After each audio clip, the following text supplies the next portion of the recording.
Hi, my name is Lena Shamoon and I'm the owner of Artline Salon. Competing as a grade 11 student definitely helped with my confidence. And you have to remember, for me at the time, I wasn't already a confident kid, not because I was in grade 11, but because I was new to Canada. And I truly believe that once I started competing, I started to find something that I finally could do and be proud of. There was a salon in town called Diva Hair, which took me on as an apprentice. So as soon as she saw that I was a competitor for Skills Ontario, I tell you, I think that was one of the reasons why she hired me. So I got involved with Skills Ontario in grade 11, and that was at a school in Kitchener called St. Mary's High School.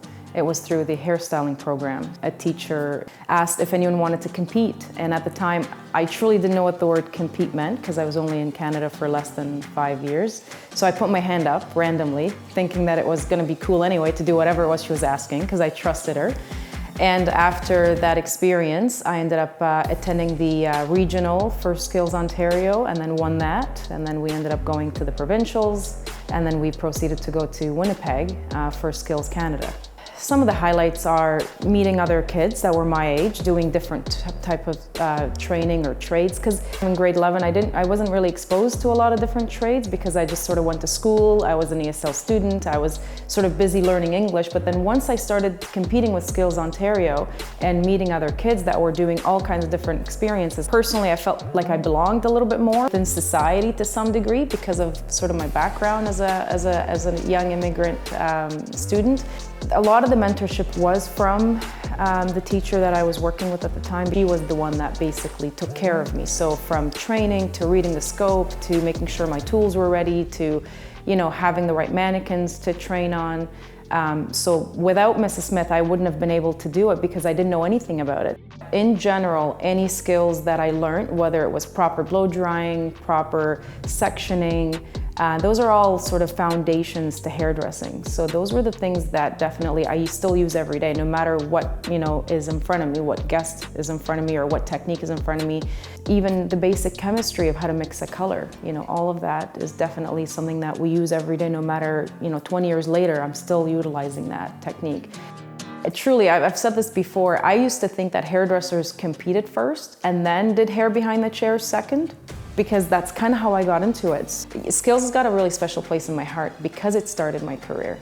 So 100% Skills was part of building my confidence as a person, and it did end up sort of, helping me become a little bit of a risk taker, because every time you compete, you put yourself out there. And if you're open to taking some risks as a young student and putting yourself out there and competing, you don't know if you're going to win or not, but if you train hard enough, you will. And so, winning those medals and being on the podium, I tell you, it's life-changing. I opened Artline in Kitchener, and now all my girls here compete. And so it sort of started a trend, if you will, in the culture of Artline. I believe that taking initiative is probably one of the most important things. That's really where sort of a lot of cool things happen by just putting your hand up and saying, hey, I'll do it. And then you never know where that will lead you. The education path to becoming a hairstylist is, first it starts with an interest. So if you're interested, do a co-op position. Most schools in Ontario, Canada have a co-op position, and hairstyling is definitely one that I went through. So I did my co-op, and then after that, find a salon that will take you on as an apprentice. So you have two ways of getting into it. One, through doing an apprenticeship right from the beginning, or you can start with a private school. You do about 3,800 hours of training, school and apprenticeship combined.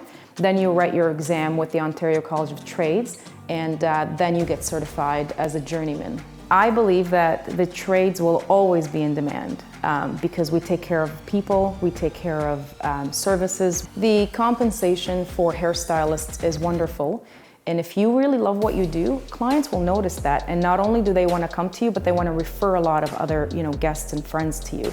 As a hairstylist, there's a lot of opportunity to grow. You can do it in a way where you can sort of belong to a really great team and just take care of yourself and your business behind the chair. You can move on and become a business owner. And the other thing is you can actually start working for manufacturers as educators. So you don't have to just do hair behind the chair. It's really important to network with people and really get out there and just meet other people. So my biggest advice is if you find someone in a position that you want, go talk to that person. Don't just sit back, look it up online, and wonder what life would be like. Find that really leads to a lot of different places in life that otherwise you wouldn't think are possible.